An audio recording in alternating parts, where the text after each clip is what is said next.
Hey everybody, I'm going to show y'all how to answer that age-old question on how to record your computer screen, also and how to record video games when you play them. Uh, right now the software I'm using is Debut Video Capture Screen. That's the one I use to videotape anything I'm doing on my actual screen.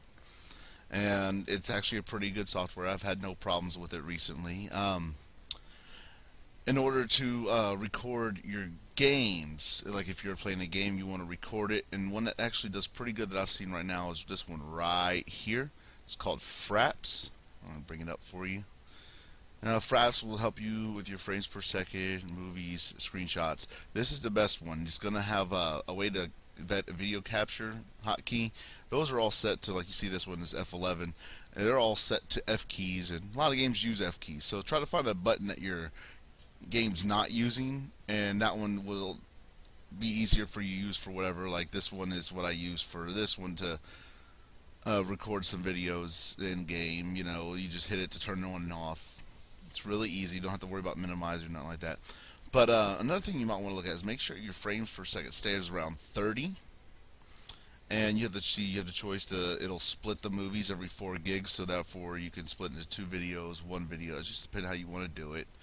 Um, and just make sure your external output's connected to your microphone, whatever, however you have it hooked up. And you want to click this little box right here called Lock Frame Rate while recording. You want to do that because once it gets a good frame rate, it's going to try to stay around that frame rate instead of bouncing all over like some places do, you know, some recording does. And it's going to try to hold that frame rate, so therefore when you're converting it or transforming it, it's not going to mess anything up. So I suggest getting Fraps because it's like the best one to use in game. Now, once you're done Fraps, of course, you're going to have this giant video file, so you need an easy way to break it down. Well, what I'm using right now is completely free software. It's called Handbrake right here. I'm going to open that up for you.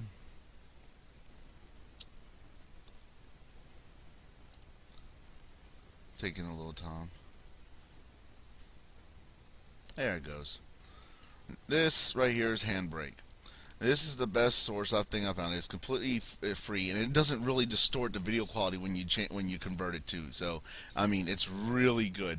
Some people have had problems with it, but that's because they just try to go with the default tools, and I use default, and it worked for me.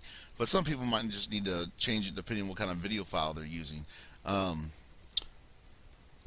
order to get your out there, you got to go through Source. You're going to find your video file. Of course, you're going to find whatever video file you're looking for that you're going to convert. And then after you got your source, you're going to go to Folder.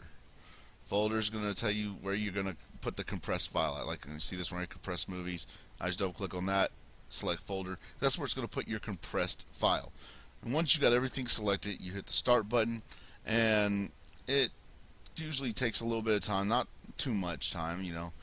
I've had one take 10 minutes or less, you know. It's just like the big ones are like 10 minutes. So, I mean, once it converts it, it'll convert it right here. See, MP4 files, the default. Excuse me. And that's what I use. And then once that's done, if you're hoping to just keep it on your computer because you're maybe doing this for yourself, project, school, whatever, that's fine because that'll convert it down to a smaller file, like way smaller. But if you are trying to post it, say, on YouTube, you're going to want something that'll convert it to where it plays better on YouTube. Me, myself, I use QuickTime Pro. Right here.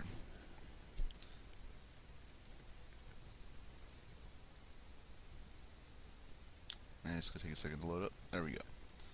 Once you get QuickTime Pro, it's really simple. Of course, you're going to go to File, Open File, and you're just going to look for your videos. See, like, let's see, this is my compressed movie, so I'll just pick one real quick. That one right there. And when you get your video loaded, you're going to go to File, Export, or Control E if you want to use shortcuts, if you're into shortcuts. Then you got to go to your options. Okay? First things first, you want to make sure Prepare for Internet Sharing and Fast Start. That way it's easy for them to just pull it right up. At first, this sound box won't be checked, But what you need to do is you go into settings, make sure it's an H.264, make sure your frame rates are at 30. You want to set your keyframes to automatic, data rate to automatic, optimize for obviously download, and you want to make sure right here you want to use best quality with the multipass, and make sure it goes all the way to best. You want that. It's not going to work very well any other way. You want it on best. Just make sure this is automatic, that's automatic, and that's at 30, and that's at 264. Okay.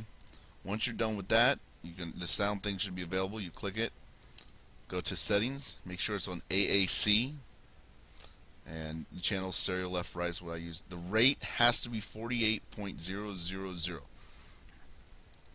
The reason why is because that's really the best one to use that, and they have all these other ones. 48.00 is better. And you want to make sure show advanced settings, make sure quality is on normal or higher. Constant bit rate, you gotta have that constant bit rate. That way it keeps everything smooth. And then target bit rate 128. Okay.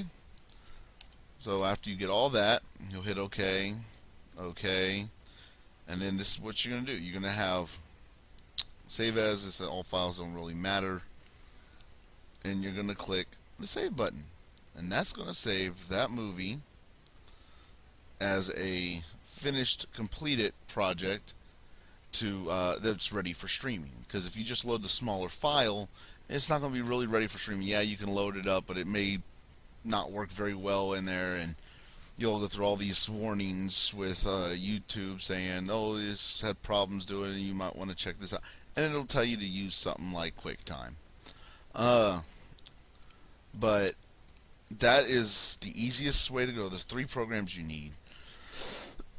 I'm going to put, excuse me about that, I'm going to put links to all the places where you can download the apps that are online. It's on their website.